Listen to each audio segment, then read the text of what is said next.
প্রধানমন্ত্রী শেখ হাসিনার পরিবারের সকলে ক্রীড়া অনুরাগী ছিলেন বলে মন্তব্য করেছেন মাদারীপুর ৩ আসনের সংসদ সদস্য ও আওয়ামী লীগের প্রচার ও প্রকাশনা সম্পাদক বীর মুক্তিযোদ্ধা ডক্টর আব্দুস সোবহান গোলাপ। শুক্রবার বিকেলে মাদারীপুরের মোস্তফাপুর ইউনিয়নের খাকছড়া এইচকে উচ্চ বিদ্যালয়ের বার্ষিক ক্রীড়া ও সাংস্কৃতিক প্রতিযোগিতার পুরস্কার বিতরণের অনুষ্ঠানে প্রধান অতিথির বক্তব্যে তিনি কথা বলেন। দেশের উন্নয়নের এই ধারা অব্যাহত রাখতে আগামী জাতীয় নির্বাচনে আবারও সকলকে নৌকায় ভোট দেওয়ার আহ্বান জানান এমপি গোলাপ।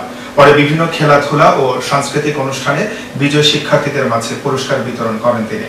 পুরস্কার বিতরণ অনুষ্ঠানে উপস্থিত ছিলেন মাদারীপুর সদর উপজেলা চেয়ারম্যান অ্যাডভোকেট ওবায়দুর রহমান খান, কালকিনি উপজেলা চেয়ারম্যান মীর গোলাম ফারুক সহ স্থানীয় আওয়ামী লীগ নেতৃবৃন্দ ও শিক্ষা প্রতিষ্ঠানটির শিক্ষক শিক্ষিকা ও ছাত্রছাত্রীরা।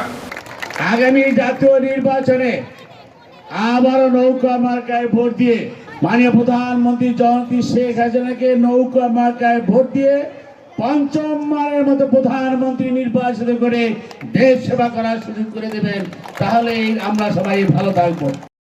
Smart life stock smart Bangladesh এই স্লোগানকে সামনে রেখে আটঘরিয়া উপজেলা প্রাণী সম্পদ দপ্তর ও ভেটেরিনারি হাসপাতালের বাস্তবায়নে মৎস্য ও প্রাণী সম্পদ মন্ত্রণালয়ের সহযোগিতায় দিনব্যাপী প্রাণী সম্পদ সেবা সপ্তাহ ও প্রদর্শনী শুভোদ্বোধন ও পুরস্কার বিতরণ অনুষ্ঠিত হচ্ছে।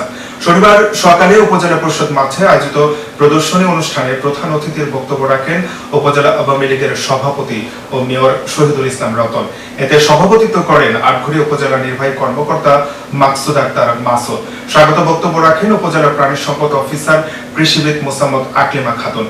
এ সময় বিশেষ অতিথি হিসেবে বক্তব্য রাখেন আটঘরিয়া উপজেলা যুব উন্নয়ন কর্মকর্তা রাজু আহমেদ, উপজেলা ভাইস চেয়ারম্যান জাহাঙ্গীর আলম প্রমুখ।